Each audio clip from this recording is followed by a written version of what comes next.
See, if you wake up every day and you say you're not a morning person, you're doing a serious disservice to yourself because your attitude determines your altitude. A lot of your mornings start off bad because you've taken claim that you're not a morning person. Why would you not be a morning person when the whole goal is to wake up every morning? That's your goal, is to wake up every morning. You've got to be a morning person. Here's what happened. I was selling Amway. I got into Amway. Amway taught me a lot about positive attitudes. First self-help books I read. This guy was a sponsor of mine. He lived in Rochester, New York. His name was John Walker. I was laid off, man. Got laid off from Ford Motor Company. I'm 22 years old and I'm sleeping, and he would call every morning and I'd pick up the phone. Hello, Steve, how you doing? John Walker, man. How's it doing? Having a great day today, man. Great to be alive. What are you doing? I said, man, I'm asleep. He just hang up. Next morning. Hello, 5:30, 6 o'clock. Hello, Steve, John Walker, man, how you doing? Hope you have a great day, man. Love talking to you. You okay? Yeah, John. Click. He hang up. Next morning, 6 o'clock. Hello, Steve, John Walker, man. I said, what the fuck is wrong with this dude? I said, man, what the fuck? Just calling on you, man, making sure you have a great day, man. I love you, man. Click. He hung up. Every day for 3 weeks in a row, he did the same thing. You know how I answered the phone. Every day, the same day, I answered the phone the exact same way. Hello.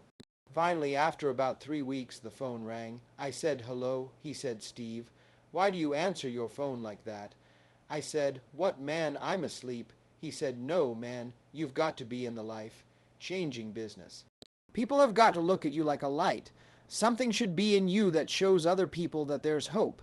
He said, you don't know this about yourself, but you're going to be that person one day, and you've got to start preparing for what you want to be.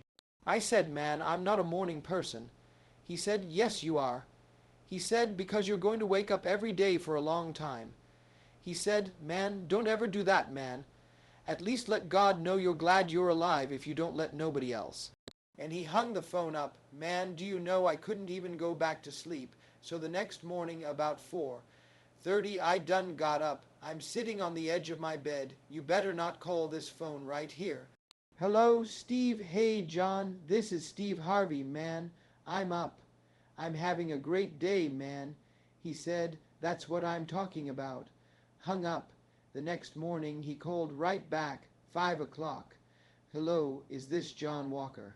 It sure is. This is Steve Harvey, man. Boom, and I've been that way ever since. Little did I know that in the year 1995, somebody would offer me $2 million to do a morning show in Chicago. I started waking up one city, 107. 5 WGCI in Chicago.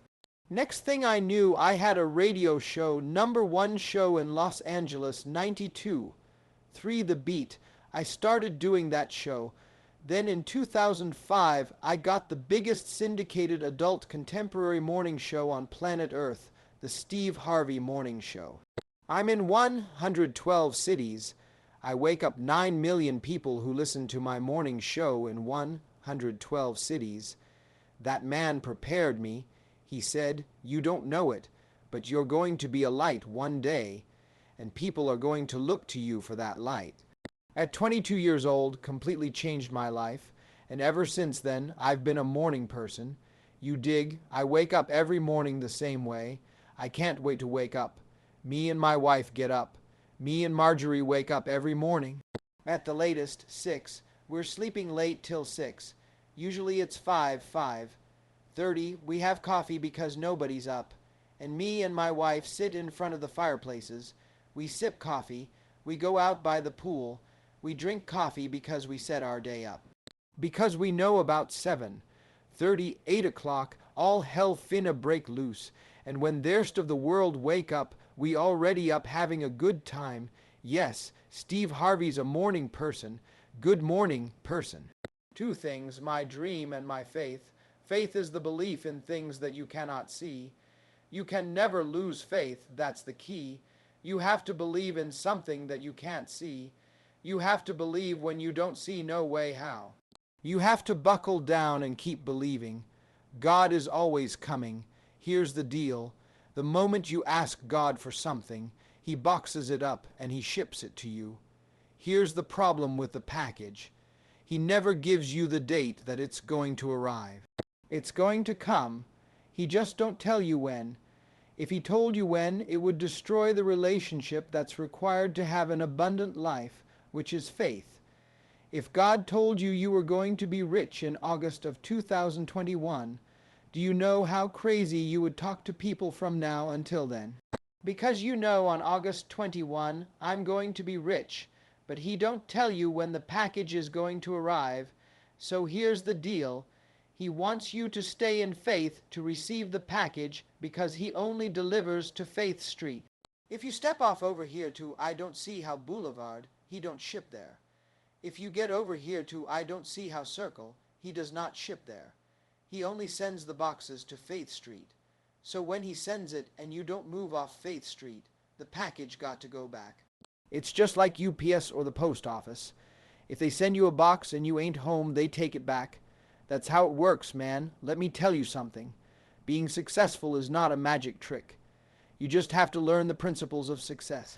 I ain't got no degree. I got nothing like that to tell you about. I didn't finish school. I flunked out of school. I'm on my third marriage. Lost everything I've owned twice. Been homeless. Lived in a car. I am telling you, your education ain't got nothing to do with it. Education ain't in the Bible. Emory is not in the Bible. It ain't in there. Harvard ain't in the Bible. Look, find it. Show me education in the Bible. No, man, it's your dreams and visions. A man without a dream or vision shall perish. That's what the Bible is built on. It's what God puts in your imagination for you to have.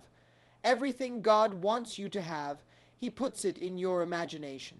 Albert Einstein said imagination is everything. It's to preview the life's coming attractions. Everything you imagine is God showing you a preview of a coming attraction He has for you. And He puts it in your imagination so you can see what He got for you. So if you've been imagining that you're going to be rich one day, it's because God wants you to be rich. Now, when you're going to ask Him for it, and are you going to wait for it to happen? Or are you going to lose faith? Here's where Christians mess up at. Well, I guess it wasn't the Lord's will. Who are you? How do you know what God's will is? It all happens at an appointed time, but you have to stay in faith for the appointed time to happen for you. I've been wanting to be on TV since I was 10 years old. You know how old I was before I got on TV. 38. 28 years after I wrote it on the paper. I want to be on TV. It took me 28 years to get on TV. But it happened at an appointed time. I just never gave up the faith. I kept going because I didn't know how to quit. Because I know if I quit, it cannot happen. But if you stay with it, like this dude's story right here. If you stay with it, you have no idea what can happen for you. But you've got to stay with it, man. You can't quit because it gets hard. This dude done lost his legs. He's still funky with it. You can't quit. You've got your legs. What you tripping for? You're punk. I mean, well, sorry about that. You can't quit, man. You've got to stay with it. There's somebody having it way harder than you, and they didn't give up. That's inspiration. This dude is inspiration, man. I look at a cat like this. Like I bruised my heel, only between shows. I messed it up before. I really bruised it hard. It's so hurting right now. What I'm tripping for. This dude come to me. Hey man, you want to go home? Go home. I got a bruised heel. What I'm going to go home. I got a bruised heel. You're tripping, man. Get yourself together. God got a great life for you. I'm telling you, God got a plan for you that's so out of sight, it would trip you out. All you got to do is ask Him for it and wait on it and willing to work. Faith without works is dead. That's all you got to do. You don't need no education. I flunked out of school. Look at me, Mark Zuckerberg and Bill Gates don't have a degree between the two of them. But they got more degrees working for them than a thermometer. You know how many people I got working for me that got degrees? Everybody I hired got a degree. 'Cause I know I ain't that smart, but I got money for you. You smart? Here go. How much you want? Dude told me I want $150,000 a year. Here you go. Man, this dude paid me $150,000 a year. Bruh, you got what I don't have. I mean, you gonna take that $150,000 and help me get this billion. I got $154 billion. How God give me this and he won't give it to you? I ain't a better Christian than you. Look at me, I've been up here cussing. I've made mistakes. That's the type of Christian I am. You a better Christian than me. You should have something to show for it. But God don't ask you for your perfection. He asks you for your consistency. There's none perfect, no, not one. So since ain't nobody perfect who going to heaven, 'cause he got a heaven for us, so who going? I figure I'm going. People are funny though, man, the way they try to do business. Hollywood is an ugly business, man. It's not anything like any other job. They do what they want to do and they make up a reason. And a lot of it can just, well, God just don't like you. But the one thing about me, man, I've always been resilient. I've never been afraid to reinvent myself. And here's the key for everybody. When someone closes a door in your face, all you have to remember is when God allows them to close the door in your face. All God wants you to do is walk up the hall. It's some more doors. You just got to walk up the hall. 'Cause I can promise you, he got a better door than you want you to go through than the one that got shut in your face. That's a fact. That's a fact. But what happened to people is they stand there beating on the door. Open it back up. We're going to do a write-in campaign. Why are you leaving me? I got to have my job. What about my benefits? Hey, stop. The door is closed for a reason. 'Cause God just wants you to walk up the hall 'cause he got another door. It's bigger, and when you open and get behind it, you ain't going to believe what's back there. But you will never get to it if you stand in front of that door crying, "Please open it back up. Help me. My family's stop. Go up the hall, man." These people that close doors in your face, they ain't the only door. They ain't the only door. God is the creator of all doors, man. I'm just going to see what else he got for me. I don't even worry about that. Thank you.